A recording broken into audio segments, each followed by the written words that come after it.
Wajal berkata, jadi hadis itu ada dua. Hadis yang merupakan ucapan, ketetapan, ataupun perbuatan Nabi Muhammad SAW. Ada juga hadis yang sebetulnya itu ucapannya Allah Ta'ala. Ya, ucapannya Allah Ta'ala.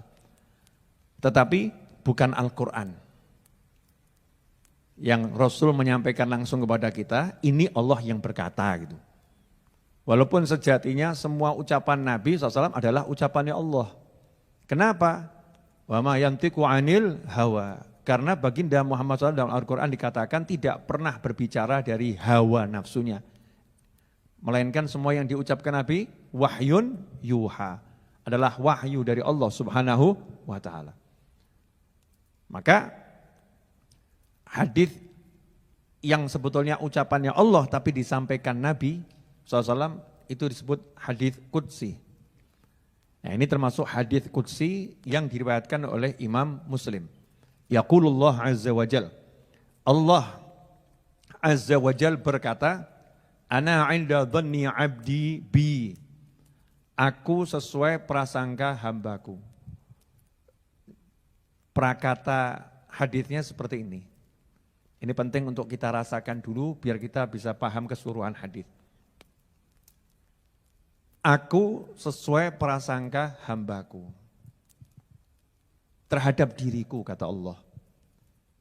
Nah, sekarang kita mau memprasangkai Allah apa? Ya sesuai kenyataannya saja. Kenyataannya Allah Maha mencintai, kenyataannya Allah Maha menyayangi, kenyataannya Allah Maha mengampuni, kenyataannya Allah Maha melindungi, kenyataannya Allah Maha memberi. Itu semua fakta, nyata. Maka kita prasangkai saja Allah seperti itu terhadap kita. Allah sayang sama saya. Allah pasti akan memberikan jalan kepada saya untuk mendapatkan ampunan. Allah pasti akan mengampuni saya. Allah pasti. Prasangkai Allah dengan baik dulu. Husnudzon. Jangan prasangkai Allah dengan buruk, negatif. Setiap ada yang nanya sama saya, itu saya jawab, responnya itu macam-macam. Dan saya itu paling gak suka. Kalau ada orang saya kasih tahu, ngeyel. Ngeyelnya model begini loh. Misal datang satu orang, Habib saya sakit, tolong didoakan. Saya jawab, kamu sehat. Mestinya jawabannya apa? Amin. Betul ya? Enggak, Bib. Saya ini sakit. Menukip ya. Habib saya sakit, doakan. Kamu sehat. Mestinya jawabannya? Amin. Kiai saya sakit, tolong doakan. Jawabannya mestinya? Kalau kiainya bilang kamu sehat, jawabannya mestinya bilang apa? Amin. Kalau orangnya jawab bukan amin, tapi Kiai, Habib, saya ini sakit beneran. Ini maksudnya mau minta doa atau mau curhat? Curhat, ngeyel. Dan dia sudah berpikir negatif. Bahwasanya dirinya ini gak akan sembuh. Penyakitnya susah disembuhkan. Jadi jawaban seorang Habib, Kiai, ulama, atau teman-teman yang mengatakan kamu sehat, dianggap ini omong kosong yang gak ada manfaatnya gitu loh. Ini namanya prasangka buruk kepada Allah Subhanahu wa ta'ala. Wah ini banyak ini. Ada satu orang datang, Habib, saya ini punya masalah besar. Saya jawab, insya Allah enggak ada masalah. Ada Bib, ada. Kiwara sebor lagi. Dijak mikir enak kok. Saya itu mau memperbaiki dulu pola pikir orang-orang yang berinteraksi dengan saya. Jangan pernah kamu berpola pikir bahwasannya kamu punya masalah.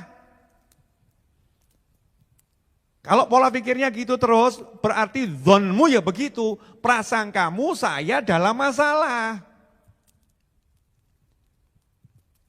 Ya enggak selesai-selesai. Ini kan pola pikirnya apa nih? Pola pikir negatif semua, enggak ada positifnya. Datang satu orang, Bib, doakan saya ini segera punya keturunan. Sudah 20 tahun saya menikah, belum punya keturunan. Kan gitu. Saya jawab, insya Allah kamu datang ke dokter yang satu itu, insya Allah kamu akan diberi keturunan sama Allah Ta'ala. Jawab, Beb, kalau urusan dokter saya udah keliling dunia. Gak ada hasilnya. Duh, kurang ajar toh. Mendahului kersani Gusti Allah, betul kan ya? Mendahului insya Allah. Udah dibilang insya Allah kok mendahului insya Allah. Berarti insya dia. Bukan insya Allah itu. Jika dia mau. Bukan jika Allah mau. Saya udah keliling capek ke dokter. Insya Allah. Mestinya kan amin. Amin, amin Beb. Insya Allah. Di mana alamat dokternya? Kan begitu. Membangun cara berpikir yang positif. Nah, ini dalam kehidupan ini banyak teman-teman saya sesama muslim yang pola pikirnya itu nggak bisa positif gitu loh. Kena masalah sedikit hidupnya merasa hancur. Sedikit saja kena sesuatu langsung loyo, merasa nggak mungkin bisa bangkit, nggak mungkin bisa. Ini kan pola pikir yang harus kita rubah. Contoh, Beb, saya pengangguran, pengen punya rumah. Saya jawab, ringan memang saya kok jawab kan ringan, enggak mau yang berat-berat. Punya kompor enggak? Punya Beb. Punya wajan? Punya. Wajan itu bahasa Indonesianya apa? Alat penggorengan.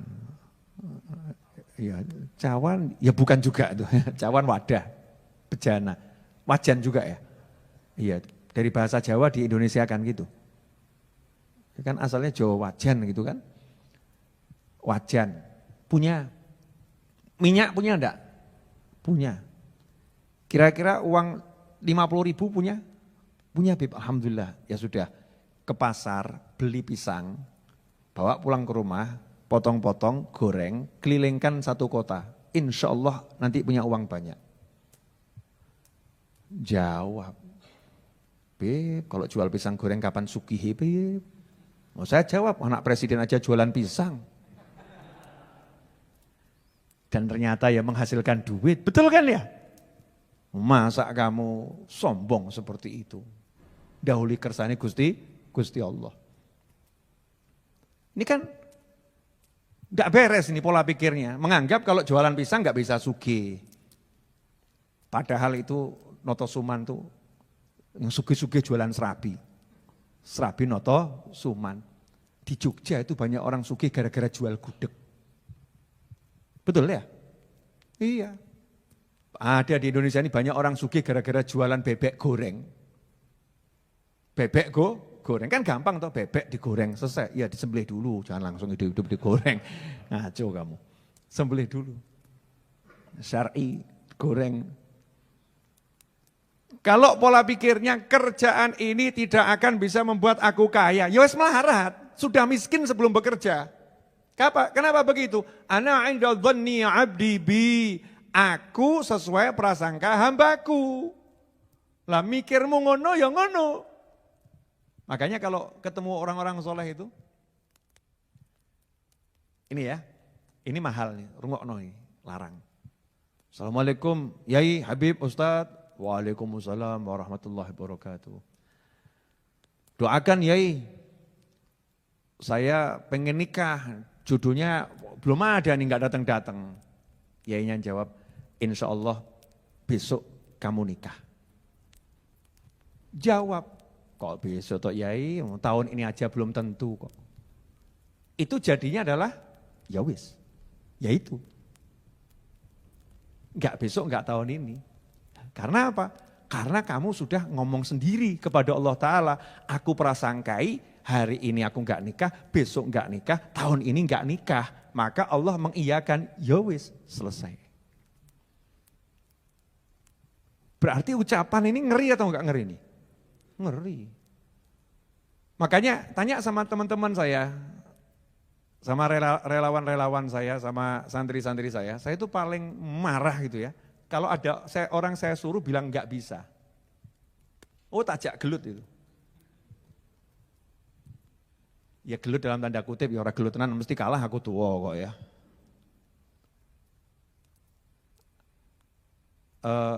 Kamu misal nih ya, beli tiket, gak ada Bib, gak mungkin dapat. Yang model begini nih, oh langsung saya coret, ya, tidak layak jadi murid saya. Kenapa? Kakek mikir, kebanyakan mikir. Kamu cari tiket, bismillah, sami'na wa ta'na. Nanti kalau udah keliling tutup kabeh baru laporan, tutup Bib. Kan betul gitu. Tapi pola pikirnya adalah insya Allah ada yang buka. Pola pikirnya harus betul dulu. Dulu saya kalau guru saya ngomong sesuatu, saya nggak pernah ngomong nggak bisa. Nggak pernah ngomong nggak bisa. Saya masih ingat ketika guru saya ngomong ke saya, Novel beli mobil ya. Lawang saya itu uang 1 juta aja nggak punya kok. Guru saya bilang beli mobil ya. Itu guru saya ngomong begitu sambil bawa brosur. Saya masih ingat itu sebelum makan siang ada sales dari Semanggi sini ke tempat rumah guru saya, pengen ketemu. Ditemuin tuh sama guru saya, anak muda gitu. Nawarkan mbak brosur jualan mobil, sales waktu itu. Ya terima kasih. Kemudian guru saya ngomong, Novel nanti beli mobil ya sambil nunjukkan gitu. Ya coba kalau kamu, silak Mbak Atenah ngeledek ini. Oh sepeda motor aja minjem kok. Suruh beli mobil. Jawaban saya langsung, siap amin insya Allah gitu. Siap amin insya Allah. Langsung saya prasangkai, wah aku meh duwe mobil. Saya akan punya mobil. Dan sekarang teman saya Mas Hanata tuh bingung. Bolak-balik saya jual beli mobil. Beli, jual, beli, jual, beli, jual. Sesuai kebutuhan, kalau pas gak punya duit, jual. Ya, punya, beli, lagi. Majelisnya butuh duit, mobilnya dijual. Nanti punya duit, belilah lagi. Nah orang yang gak paham, prasangka baik sama Habib Novel, alhamdulillah, wah Habib Novel sugih pol. Kenapa? Mobilnya gonta ganti. Tetap bagus, kecuali yang paham. Nah, ikhwani rahimakumullah. Saya prasangkai yang baik ucapan guru saya, enggak pernah saya mikir yang jelek. Moh saya mikir jelek. Dan saya paling marah gitu. Kalau orang dikasih tahu yang baik, kok jawabannya enggak bisa seperti itu. Enggak mungkin. Jadi kamus kata enggak mungkin, enggak bisa tuh kalau interaksi sama saya harus dicoret. Coret, enggak ada kamus enggak mungkin, enggak bisa. Enggak mungkin, enggak bisa. Coret. Ya semalam juga terjadi seperti itu. Enggak bisa Habib, tapi Habib coba, siapa tahu bisa. Oh dalam kamu saya enggak bisa. Tak coba bener, bisa. Setelah itu langsung orangnya ke toilet. Teman saya gitu ya, ya langsung mules itu, wah ternyata bisa nih. Kalah sama Habibnya ini ya. Jangan pernah memprasangkai Allah dengan hal yang buruk.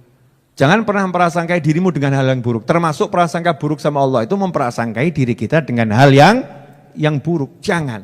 Dan jangan pernah memprasangkai orang lain dengan hal yang buruk. Selalu menanamkan prasangka yang baik, situasinya seperti apapun. Kondisinya seperti apapun, prasangka yang baik. Meskipun udah langit runtuh, bumi terbelah, ya. Secara teori nggak mungkin selamat, mikir selamat gitu loh. Jangan mikir, mati, remuk. Jelek lagi mikirnya. Optimis. Nah, itu mukmin memang harus gitu. Hasil nggak ngurus. Prosesnya benar, hasil nggak ngurus. Yang penting prosesnya tidak salah secara syariat. Kemudian dilanjutkan oleh Allah Ta'ala, wa ana ma'uh. Kalau bahasa Hadramutnya gitu, wa ana ma'uh. Ya, tapi kalau bahasa Fusahnya, wa ana ma'ahu, wa ana ma'ah. Dan aku bersamanya, hina yadhkuruni, ketika dia mengingat dan menyebutku. Ini kalau dihayati betul, ambles loh bumi ini. remuk itu hati itu. Allah bersamamu kalau kamu ingat Allah. Makanya kalau ada orang sumpek-sumpek, ruwet-ruwet itu berarti dia nggak ingat sama Allah, mesti.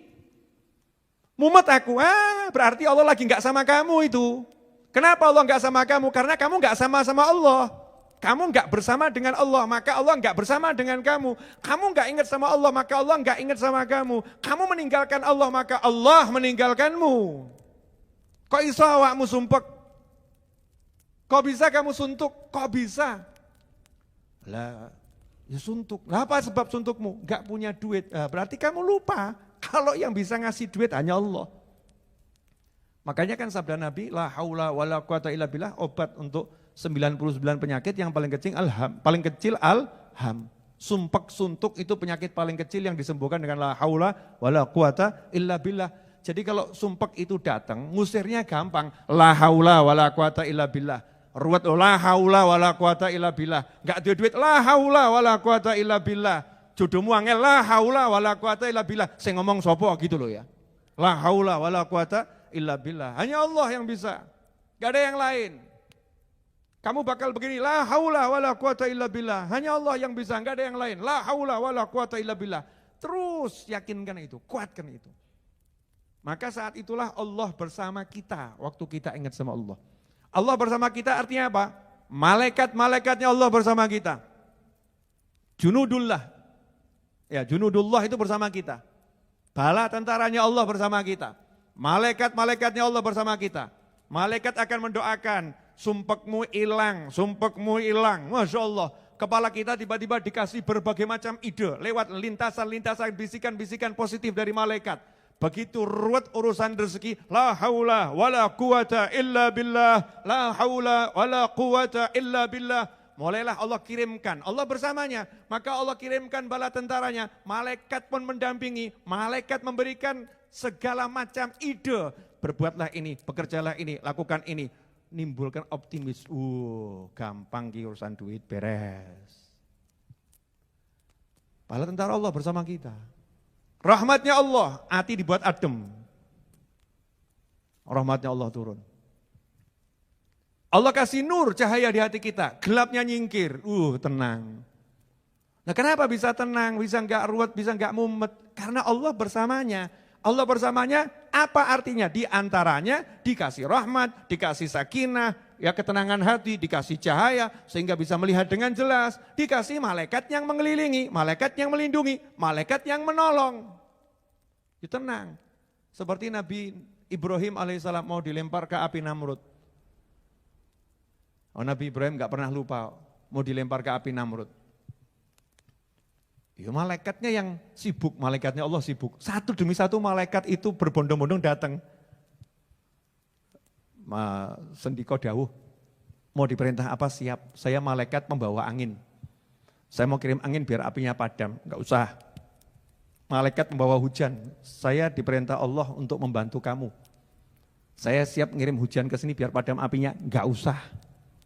Makasih, enggak usah, makasih. Sampai pimpinannya semua malaikat, malaikat Jibril alaihissalam turun tangan. Ini kan menarik sekali. Siapa ingat Allah, maka Allah bersamanya. Makanya kalau kamu lihat ada orang yang bersama Allah, kamu gak usah pusing. Tenang, tenang. Urusannya pasti dibereskan sama Allah subhanahu wa ta'ala. Urusannya pasti diselesaikan oleh Allah subhanahu wa ta'ala. Tapi yo ewangono. Jangan kamu lihat ada orang soleh, sakit, butuh biaya ke rumah sakit, ya duitmu banyak, terus kamu jawab, oh dia orang soleh, tenang-tenang, nanti kan dapat rezeki, tapi orang mbak ewangi. Beliau akan dapat rezeki, beliau akan diselesaikan masalahnya oleh Allah Ta'ala, yang rugi kamu, kok enggak jadi bagian dari bala tentaranya Allah. Enggak jadi bagian dari yang digunakan oleh Allah Ta'ala untuk menolong hamba-hambanya, kan rugi kita. Tapi kalau kita dipakai sama Allah Ta'ala untuk menolong hamba-hambanya, berarti kita orang pilihannya Allah Subhanahu wa Ta'ala. Wa ana ma'ahu hina yadhkuruni in dzakarani fi nafsih dzakartuhu fi nafsi. Kalau dia itu ingat saya sendirian dalam hatinya, enggak ada orang yang tahu, enggak di hadapan orang banyak. Kata Allah, aku juga akan ingat dia di dalam diriku. Diingat sama Allah loh. Ingat diingat. Kalau dia mengingat aku, wa in dzakarani fi malain. Kalau dia mengingat aku di hadapan orang banyak, misalnya di pasar, la ilaha illallah wahdahu la syarikalah, lahul mulku walahul hamdu yuhyi wa yumiitu wa huwa hayyun la yamut biyadil khair wa huwa ala kulli syai'in qadir. Dia baca 3 kali dengan suara keras. Kan di hadapan orang banyak, zikir bil jahar. Baik dia sendiri maupun berjamaah. Ini hadis termasuk dalil bolehnya zikir dengan suara keras di hadapan orang banyak. Atau zikir berjamaah bersama orang banyak. Hadisnya sahih, riwayat Imam Muslim dan yang lain. Kalau dia memang menyebut aku di hadap kelompok masyarakat, kelompok orang-orang, berarti kalau ada satu orang nyebut di kelompok orang, berarti orang ini kan diizinkan berzikir dengan suara keras di hadapan orang lain. Yang satu juga diizinkan berzikir di hadapan keras di hadapan orang lain. Yang satu diizinkan berzikir keras di hadapan orang lain. Nah yang diizinkan ini bersama-sama, yuk kita zikiran keras di hadapan orang lain. Akhirnya zikirnya berjamaah. La ilaha illallah, la ilaha illallah, berjamaah itu. Maka Allah bilang saya akan juga sebut-sebut dia di hadapan perkumpulan yang lebih baik dari perkumpulannya. Perkumpulan malaikat-malaikat yang besar, malaikat senior. Disebut-sebut sama Allah Ta'ala.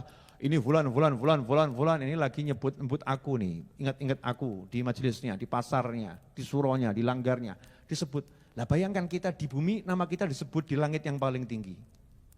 Masya Allah. Sayangnya Allah pada hambanya. Disebut di langit yang paling tinggi. Jadi jasadnya masih di bumi, namanya sudah di langit. Seperti Sayyidina Bilal radhiyallahu anhu, orangnya masih di bumi, iya, tapi ternyata orangnya udah di surga. Udah jalan-jalan di sana. Kemudian lanjutan hadis ini, wa in taqarraba minni shibron, di riwayat yang lain zira'an ilayya, wa in taqarraba minni shibron taqarrabtu ilaihi zira'an, wa in taqarraba ilayya zira'an taqarrabtu minhu ba'an, wa in atani yamshi ataituhu harwalatan. Jika dia mendekat kepadaku sejengkal ini, maka aku mendekat kepadanya selengan. Kalau dia mendekat kepadaku selengan, maka aku mendekat kepadanya ba'an. Ba'an ini 2 tangan kita bentangkan. Dari ujung jari sampai ujung jari, ba'an.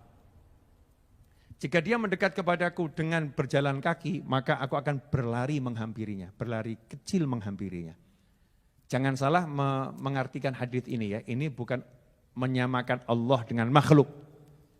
Bukan tasbih ya, bukan menyamakan Allah dengan makhluk. Maha suci Allah dari menyerupai makhluk. Tetapi ini adalah permisalan yang Allah berikan. Permisalan. Permisalan untuk apa? Mendekatkan pada pemahaman. Kalau ada orang itu mau mendekat kepada Allah sejengkal. Artinya, yo males pol gitu loh. Kitanya males pol. Mau mendekat tapi masih malesnya luar biasa. Malas, dengan malas mau mendekat pada Allah Subhanahu wa ta'ala. Maka Allah akan melipat gandakan pahalanya. Yang segini jadi segini. Rahmatnya, ampunannya diganti sama Allah tuh 3 kali lipat. Ini kan yang selengan, ini kan 3 kali lipatnya. Nih, Shibron. Kalau ternyata dia selengan, Allah akan mendekat kepadanya 3 kali lipat lagi. 1, 2, 3. Ini karena pakai bahasa tubuh. Ukuran-ukuran yang dipahami orang Arab di masa itu. Karena kalau pakai meteran kan nggak mudeng, berapa meter gitu. Pakainya bahasa tubuh. Kalau ternyata dia mendatangiku dengan berjalan, aku mendatanginya dengan berlari. Artinya apa? Artinya ampunannya Allah itu lebih cepat daripada kita minta ampun. Allahumma gfirli, wes diampuni loh. Ya Allah, beri saya rahmat, sudah dari rahmati. Datangnya rahmatnya Allah lebih cepat dari permintaanmu untuk minta rahmat. Datangnya ampunannya Allah lebih cepat daripada permintaanmu untuk minta ampun. Datangnya pertolongan Allah lebih cepat daripada permintaanmu minta tolong. Nah, cuman kadang-kadang kita ini yang menganggap makna pertolongan Allah itu kan beda-beda. Katanya saya kalau minta tolong sama Allah ditolong. Tapi ternyata kok hutang saya nggak selesai-selesai. Ya, makna pertolongan Allah ini apa? Itu dibahas di pelajaran khusus, bukan malam hari ini. Ya, bukan malam hari ini. Nah, sampai titik ini mudah-mudahan cukup bisa dipahami bagaimana Allah itu lebih mendekat kepada hambanya ketimbang hamba itu mendekat pada Allah. Saya mau kasih ini mudah-mudahan bisa dirasakan. Kalau ada pekerja pengangguran,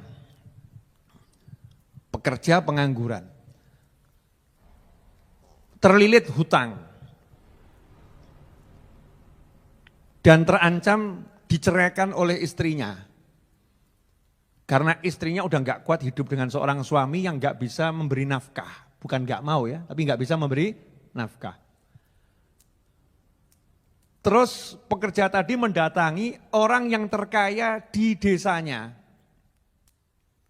atau di kampungnya atau di kotanya, nunggu di depan pintu rumahnya, mengetuk pintu rumahnya, sampai ditemuin. Setelah ditemuin, kemudian dia merendahkan diri serendah-rendahnya dan mengatakan, tolong saya siap diangkat jadi apapun, mau bagian kosek-kosek WC siap, bagian bersihkan apapun siap, yang penting saya diberi gaji yang cukup untuk membiayai kehidupan anak istri saya, cukup untuk makan mereka, biar rumah tangga saya selamat, anak istri saya selamat, tolong saya. Saya mau nanya, kalau ada orang yang susah begitu kemudian bersikap seperti itu, wajar atau enggak wajar? Wajar tuh ya, namanya juga orang butuh, kalau begitu kan wajar. Tapi kalau kondisinya dibalik, ada orang yang kaya raya, gak butuh duit, gak butuh apa-apa, dia yang punya semuanya, terus ngomong ke kita, tolong kamu datang ke rumah saya, ya tolong datang ke rumah saya, kamu ketuk-ketuk saya, kalau kamu berjalan ke rumah saya akan sambut kamu, saya akan muliakan kamu. Saya mau nanya, berarti orang kaya ini baik atau enggak baik? Sangat baik. Lantas bagaimana dengan Allah Subhanahu wa taala terhadap kita semua, yang mana kita ini fakir, butuh dengan ampunannya Allah taala, kita yang butuh dengan rahmatnya Allah taala, kita yang banyak salah dengan Allah taala, kita yang penuh dosa dengan Allah taala, tapi justru Allah yang manggil kita, ayo minta ampun sama aku, ayo minta sama aku, ayo kesini kamu, aku datangin kamu, kesini, pintuku terbuka terus, ayo minta sama aku, ayo minta sama aku. Saya mau nanya, maha baik atau enggak maha baik Allah itu? Maha baik. Makanya itu Allah paling marah kalau ada manusia yang menutup pintunya Allah. Dengan kalimat gak mungkin kamu masuk surga, gak mungkin kamu diampuni Allah, gak mungkin kamu bisa masuk jannah, gak mungkin kamu bisa jadi walinya, gak mungkin kamu, na'udzubillah min dzalik. Lawang Allahnya selalu mengatakan sebaliknya kok. Makanya saya ambil judul malam hari ini, ya, aku mendatanginya, gitu kan ya.